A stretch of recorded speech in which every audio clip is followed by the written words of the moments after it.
Welcome to the Becoming a Streamer podcast by Pipeline, where we dive deeper into how streamers became who they are today and to learn more about their journey. I'm your host, co-founder of Pipeline, Stone Mountain 64, and today I am so excited to get the chance to chat with Legion. He's been grinding to make gaming into something since he was a kid, and now full-time creator and streamer is a damn comedy genius. You've probably seen some of his viral clips, even if they're not gaming related, across one of your timelines or feeds. He started back on YouTube and still has an amazing mix of content today, even with a new music video coming soon. He has over 170,000 now on Twitch, where he's primarily streaming, over 680,000 followers on YouTube, and he's just a dude that has constantly made me laugh every time I met him in person, every time I've seen his content online. You can find him, check him out at Legion with a Q on all platforms. So for example, that's twitch.tv/LEGIQN. Enjoy the conversation. Cool. Well, Legion, dude, thanks for joining in on the podcast today. Really appreciate you coming on. Dude, I'm psyched to be here. You hit me up in the DMs and I was like, yes, man. Yeah. I want to chat with you. If I look a little tired, it's because I usually wake up around 1:30 in the afternoon, but that's because I run the night shift. You know what I mean? So. Yeah. Hey, well, I appreciate you joining me for this one a little earlier in the day, but before we do get into everything now, I guess, like, where are you creating? What are you creating? Like, when are you streaming right now? Where are you at right now with everything? Dude, I'm on Twitch late nights. I'm still making YouTube videos. We're getting ready to come out with some more music. I've been doing that Country Greg stuff for a while now, where I just drop some tunes, and really Twitter and Twitch have just been where I've been having the most fun lately. So just short videos and then streaming for, 6 hours at a time until my eyes just start shutting around 3 o'clock in the morning. So do you have specific games or anything that you play? Like, more so, I know, like, you're just, if you guys have never seen Legion, he's just straight comedy across the board. But, like, is there anything in particular that you mostly focus around, or is it just whatever?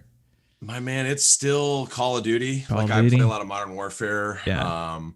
I went back to Blackout because I'm waiting for this Modern Warfare BR to drop. I don't know when it's going to happen, but I'm hoping it's relatively soon. Still a little Halo every now and then, a little Fortnite.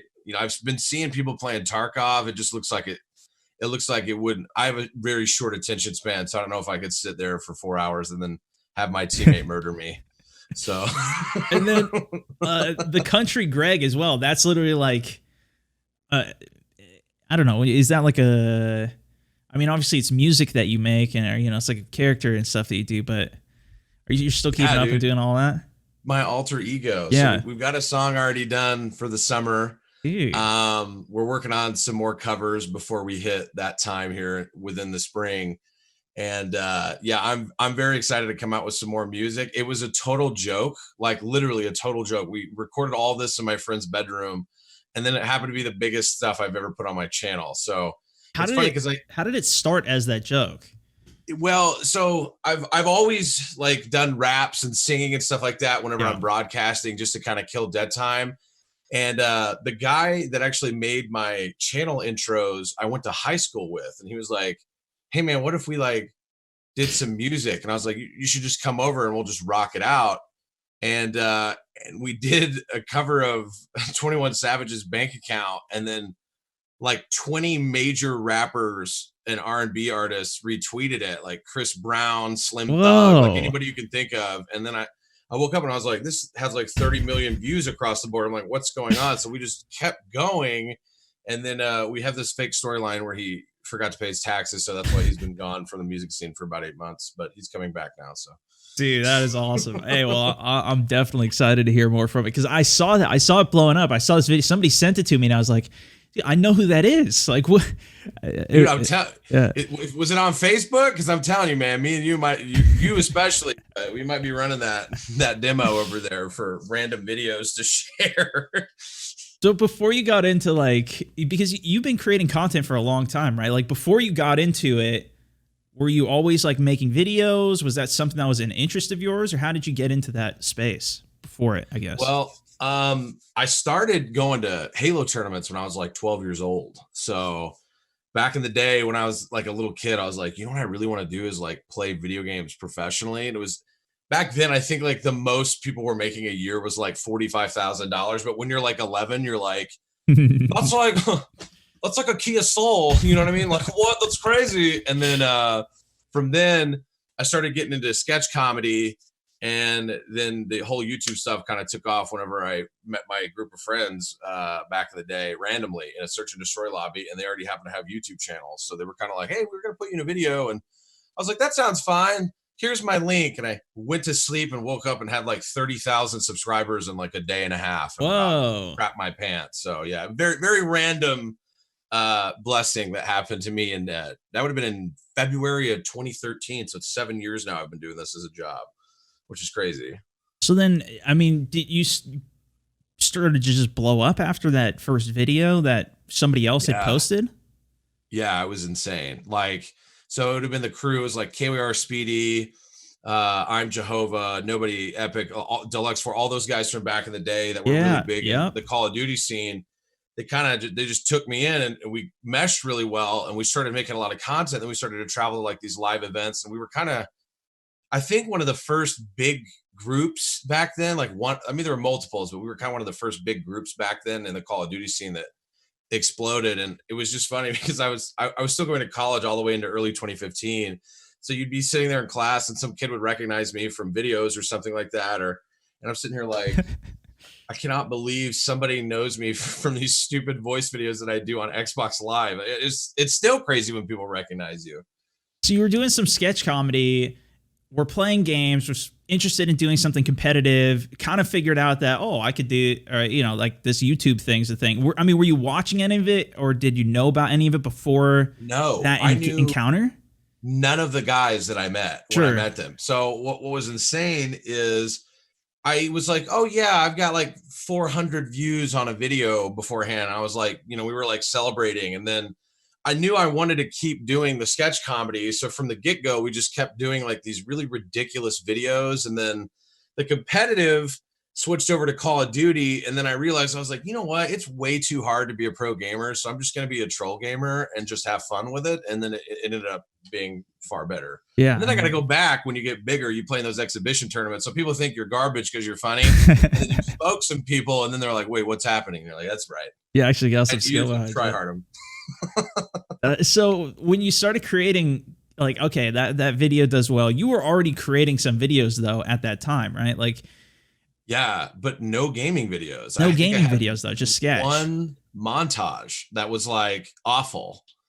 So then was it absolutely awful montage? Was it kind of like, oh well, I could bring some like sketches into like just making it funny and making content around that? Yeah, so in my world, it was two separate things. Like you had competitive gaming, you had wanting to be, a pro gamer, and then you had doing comedy. And I was very serious about this one, and this was just my daily. Yeah. And I realized when I was with these guys, I was like, well, they're all really funny, but I come from a competitive background, and G18 was also in that group, and he was very, very good. And so he was kind of a hybrid as well. I was like, I'll just try to be as good as I can. So you go into like search and destroy rounds, and you're getting 6 pieces in a game, but you're ending the round with like a spinning, 360 throwing knife or something. So all of a sudden you're like, this is way better than just sweating my butt off in scrimmages for like 9 hours. You know what I mean? Yeah. I mean, was it, and so you kept playing with those guys regularly after that too. And you just kind of joined in with the crew and became part of it. I know I'd seen a bunch of those guys' videos too. Yeah, dude, it was around nuts. That time in early YouTube. So then, when did you kind of go full time with it then in creating? Because you were going to school at the same time, right? Yeah. Well, and I kept going to school even when I went full time. So I was working at Best Buy. Surprise, right? I feel like, did you work at Best Buy at some point in your life? I didn't. No, I didn't. But dude, I have heard that a lot. I feel like everybody who games at some point has worked like retail electronics. I actually really liked working there. And I was kind of like hesitant to quit, even though I was making like literally 5 times what I was making at Best Buy from YouTube already, just because I don't know about you, but I'm fairly intelligent when it comes to like playing it safe. Cause you don't know when you're starting out in this stuff, like if you're going to be able to continue to do it. Yeah. And I was like, you know what? I was like, screw it. I'm making enough. Like I quit in December of 2013 and then that was it. So literally I went from 0 to 100 within 9 months. And then I just was like, I'm in college anyways. I live with my parents. Like, I don't care. I'm just going to save my money and see if this YouTube stuff pans out. And then I bought a car and I was like, wow, okay, all right, hey, let me waste my money like an idiot, like every 20-year-old does when they start making cash. And then, but yeah, still have it. So not total waste, but That's yeah, good. December 2013, man. So it's 7 years as of this year. Did Which you, would be nuts. I mean, did you like change your strategy when you decided to go full time with it? Was like, oh, okay, I'm going to start doing this much more content. I'm going to do more skits. I'm going to do more streams. Like, did you start streaming that time at all? Or was it like, I'm going to keep up what I'm doing? Streaming back then was, dude, it was so easy. There was no competition 7 years ago. Yeah. So I remember booting up literally from my Xbox because I had a HD PVR, but I didn't really know how to use it. I used a MacBook for the first 2 years of me gaming and recording and editing. And I didn't even really have like a proper microphone until probably 2014. And like, it was just, you're kind of in one of those weird positions where you're like, what do I do here? Like, I don't know, but yeah, it was a gnarly ride in the beginning. And then you switch it up, you start streaming, you could have 10,000 people watching you back then with absolutely no competition. And Call of Duty at the time was one of the biggest games. It was really booming in Black Ops 2. And, you're just like, okay, well, I need to spread my stuff out across social medias. And that's something that I wanted to do from the start, which is have an Instagram following, a Twitter following, a YouTube following. I focused on Facebook early on. My one regret, and you do it so well, is that I let Facebook kind of just teeter off. And in the end, I probably could have had 90,000 more fans on my page, and I just didn't push them there. And that's what I learned later on when you work in this industry, is that advertisers actually really love Facebook because it hits a traditional demographic that like you can't hit on a lot of these other social media platforms. And often it hits an older demographic. So to this day, I'm like, man, I should have really just been like, and then follow me on my Facebook page at the end of my videos. But yeah, I wanted to spread the love around, and so far it's still helped me in the future to not just do one thing. Yeah, I mean, even just your Twitter, obviously, it does great. Your YouTube does great, but I feel like too, part of that's just the sketches and doing different mediums. Like also your streams, like you've got so many different mediums of content that you're creating with it. Yeah, I mean, have you been doing that the whole time? Is that something that's like? Yeah, man, really. I knew in the beginning that the YouTube back in the day was the biggest platform for me, right. And that fed into my Twitch channel. And then the clips that you get from your Twitch channel will help feed your audience on your Twitter and your Instagram and your Facebook. And so, or, now because of Facebook streaming, it's the same thing where you're taking clips from that and you're throwing it up on your Twitter or your Instagram, and Facebook owns Instagram. So, I mean, everybody's sharing the love, but I knew that if there was an opportunity for somebody to see something I was doing live, let's say there's 500 people watching you do that, there's going to be 20,000 people that can see the clips. And then let's say you get 1% of those people to come watch your stream the next time that maybe didn't even know you were live. You're starting to you're pollinating yourself, right? Like cross-pollination for channels is the best way to grow your YouTube, but a lot of people don't even do it within their own medium. And to this day, that's something that I'm like, crap, man, we haven't posted anything on my page in a couple days over here on Instagram. We got to make sure we spread the love. But yeah, man, I mean, I wanted to do it from the get-go. So that's awesome. I did.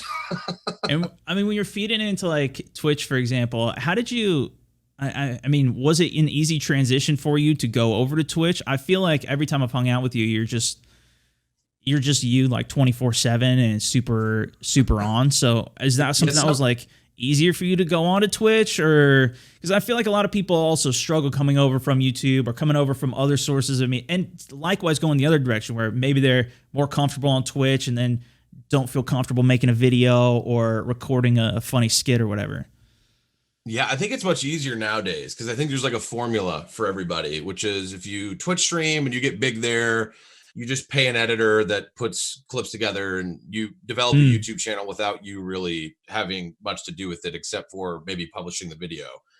But for me back then, I've always just kind of had a mindset where I just am going to pretend like I'm good at something, even if I'm not. Yeah. And that's how I feel about like, you get invited to these like exhibition tournaments for games and stuff. You're just like, whatever, there's $40,000 on the line. I didn't come here to not win something, even if there's like a stipend for just participating. So when I went over to Twitch, I was just kind of like, if people like my videos while I'm recording, I've always been in the mindset and this is really stupid because it can make videos last literally an eternity to try to create. But if I can't do it in the moment, I'm taking too much time. I'm not a lazy person, but I don't want to spend as much time as possible trying to work on a project. Yeah. Which is, I mean, it's good and it's not good at the same time. So live entertainment for me is I'm just like, let's boot up. Let's see what happens. Hopefully something amazing happens tonight's broadcast. Whatever, man. Let's just make it flow. So it kind of felt pretty natural going over there. But I think you're right. I think a lot of people, they'll make recorded content, and then when you put them in a live environment, sometimes, you kind of have to figure out how to get into your own skin. Yeah. I think because I did like acting classes and drama classes and stuff in high school, like being in front of people live, like even just in a small environment, helps prepare you. Because I actually throw up before I do really big live events. Like if I have to go out in front of like a really big crowd, like to get myself psyched up, not even on purpose, I'm like, "Blah!" And then I'm like, I'm ready to go. Like I'm ready to rumble. And I've got to the point now where it doesn't happen as much, it's just like a little, like a dry heave, but I'm back into it. I feel like if you're not nervous, when you're starting to do a lot of that stuff, maybe you're just a robot. I don't know, but I've always been sort of an anxious guy. So it's helped me actually. Well, you care. It's just like, I don't know. It's just, you care. You definitely, like, I know whenever I've gone on like a stage or anything, you get nervous. Like, I don't know. Even sometimes before I go live, it's like, shoot, I'm about to go live in front of a few hundred people or whatever it is. Like, there's something to it. But once you start doing it, then it's like, okay, kind of get in the rhythm. And I think you're right too, in terms of live, it is, people kind of expect there to be more mistakes with that because it's live. Like there's no, there's people I think are a little more forgiving with it, but I think it's similar too with videos and edited stuff. Like it doesn't need to be perfect all the time. No. And what you're saying too is in terms of like just getting it done. Sometimes I know I even struggle with that, just where I'll do too many takes on something. I'm like, forget it. It's good enough. I can't just keep sitting here for another hour. Your videos are gold though, because you put a lot of effort into that scripting. I can tell whenever I can tell a lot of it's off the cuff, but yeah, when I see your stuff, I'm telling you, man, those Battlefield videos, in general, where you're like, pretending to be like a soldier, with the call outs. Like, I mean, I've taken a lot of that just even for my own jokes. Yeah. Because I see it, I'm like, man, people love this. So when you go into a game, you get people excited when you're in a lobby and stuff like that. I mean, who doesn't want that guy on their team? Yeah. So. Well, a lot of people tell me to F off, Yeah, but those people are angry at the world, so don't worry about them. No, it's true. So when you're going through your content stuff, I mean, it's obviously, I think Country Greg was a huge thing getting shared from all those things, but like, is there anything that stands out as you've been going through? I think, playing with the crew too, meeting up with those guys, maybe it's those things, but is there anything else that stands out that's like, as like a significant break that you had as you're going through your content, as you're getting into this stuff, or stuff that's really helped you blow up with this? I had goals when I wanted to just be a pro gamer of companies that I wanted to work with. And one of them was Astro Gaming. One of them was Taco Bell.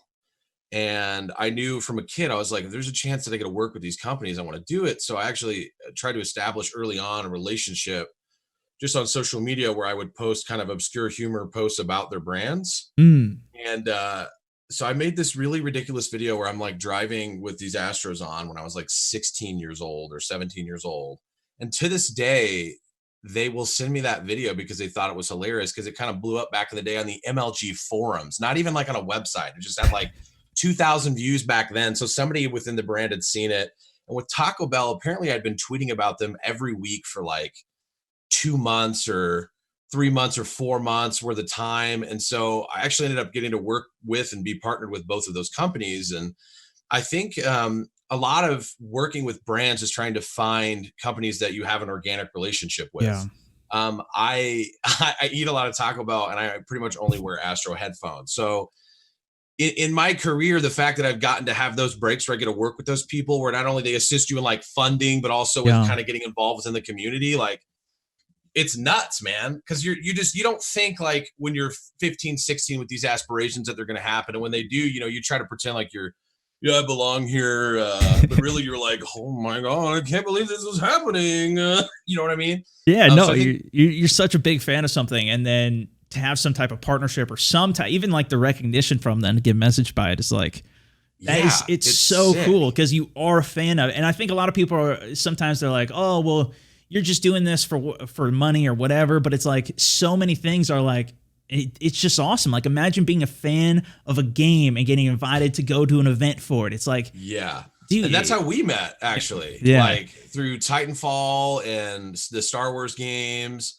And then even DiGiorno. Like I've always loved DiGiorno pizza, and that's one of my primary partners right now. And it's like I've got 10 of them sitting in the freezer, for whether I'm working on a project or I just want to eat one. Man, I had a Supreme thin crust this morning at like 3:00 a.m. So it's insane. And a lot of times you see kind of creators will step out of their element and maybe work with a company that like a non-endemic, right? So like non-gaming, like it's becoming more and more popular, but I felt like I was able to do that on the precipice of when all that was starting. So that was a huge break because, getting to go to like Taco Bell headquarters and eat food that hasn't released yet. You're like, cause people have to like sign up to go visit that. You've got like the head chef making stuff for you. And you're like, what in the world? And I think that's a piece of advice I think for anybody is if you have companies, no matter how big they are, if they're a lower tier brand or a AAA brand, like they want people who are hungry to make funny or informational or interesting content for them. And you got to realize like me and you, right? Like we didn't get in this position without being relatively intelligent with how we maneuver ourselves. And somebody working at those social media for these companies are the same as us. They just want to laugh or they want to be intrigued by something. And so if you catch their eye, there's a shot, man. Have you seen that kid that just does reviews where he eats in the car? And like yeah, I have. Yeah. He's got Dude. like the suit almost on or whatever. Yeah. Yeah. That kid is probably bankrolling. Like I hope he is, but that kind of stuff. It's like there's an avenue for anybody to do stuff. So I don't know, just try it, I guess. As you've been going through it and like figuring these things out, was this something that you think was, was your family supportive of it? Relatives, parents, friends, like this is something that they were into your comedy sketches, into you getting into gaming? Like, you're in school, stop working at Best Buy or whatever, and now you're just going to be playing video games and video like. Yeah, I mean, I was very blessed with my family because when I told them I wanted to be a pro gamer in the beginning, I had to get a job to fund myself. So I went to my first major event in Orlando and I got absolutely destroyed. So I was 16, flew out by myself, met a bunch of random people off the internet, which is scary for most parents. Luckily, nobody took my kidneys out in a hotel room. That's good. Came back, went to probably like 5-6 more events. Every time I come home, my dad just be like, "Did you win something?" I'd be like, "No." He's like, "All right, that's all right. You're not on drugs and you're in school. Have a good one." So whenever the YouTube stuff started to kick in, I remember getting like the biggest check I had gotten at the time. And I came home and I was like, I think I'm going to quit school. And I ended up quitting college, which now that I look back, I wish I would have finished because I think I've got like maybe 1 year left of courses. I could go back, but man, I hate homework. You know what I mean? But I can go back at any time and finish that. But I remember going to my parents and be like, I think I'm going to quit. And they're like, I don't think it's a good idea. And I was like, here's how much I made last month. And they were like, okay, you can quit as long as you keep at least, trying to attempt that goal. And so they've never really been anything but supportive for me. And my dad, I swear to you, has watched my Country Greg music videos more than any other human being on the planet. Like I'll walk in and he'll be listening to it. And he's like, you know what I think you should do for the next video? Go dance on a highway. And then we did that. So I got really lucky in that scenario. Yeah, my parents have always been really cool. So that's super awesome. And then like, what about friends who were, did you tell anybody at school that you were doing these things or? Oh yeah. Like were people supportive of it? Did you show them any of your content, things like that? So 7 years ago, I think less people understood the esports realm than they do now. Sure. By far. And so I had, even in high school in the beginning, probably like my freshman year, I kind of concealed that this was something I wanted to do. Mm-hmm. And then right when I was about 15, 16, I was like, this is stupid. If I have a passion for this, I'm just going to share it. And it's kind of cool when you're in high school and you're like, I'm traveling the entire country right now to go play in video game tournaments where I could win money. Did I ever win anything? Absolutely not. But there was always the shot of that being a reality. So by the time that I actually had it as a career when I was in college, early on, you're 19 years old with, 15,000 Twitter followers, which back then was like nuts. Mm-hmm. You'd have somebody be like, well, I'll follow you on Twitter. And then they're like, why do you have this many followers? And you're like, because I'm an idiot on the internet. And they're like, what? And then you show them, and I was never ashamed. I always thought it was really, really kind of unique situation to be in. So that's awesome. I mean, when you're doing it, I guess at that time and even now today, like, what does your schedule look like when you're going through all of that? Because I mean, at the beginning you mentioned that you're doing this more even at nighttime. Like, what's your schedule like? Well, my strategy, I've always sort of been a night owl, and the majority of the tippity top streamers are live usually and done by like 11:30 p.m. So I usually start around 10:30 or 11, and so that carryover from them, like especially on games like Call of Duty, is very big because it's not the largest game on the site, but it is like in usually like a top 15 through top 10. So when they get off, that carryover goes somewhere. So occasionally I'll get like a host or like a raid from their channels. Yeah. And that puts me in a pretty good position to where I'm already just playing, I'll probably have 350, maybe 400 people watching me on my own. Yeah. You get lucky, somebody random hosts you, or you happen to have a friend who's got a larger channel that hosts you.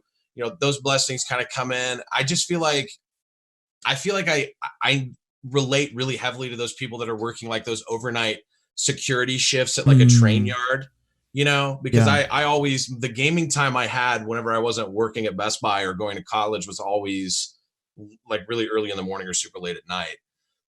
So I'll wake up in the afternoon usually. I've been getting a lot better. So I wake up pretty early afternoon, usually try to get some video content done, aim to get something that I think maybe can go viral-ish, like on Twitter, like a TikTok or just something stupid. Yeah.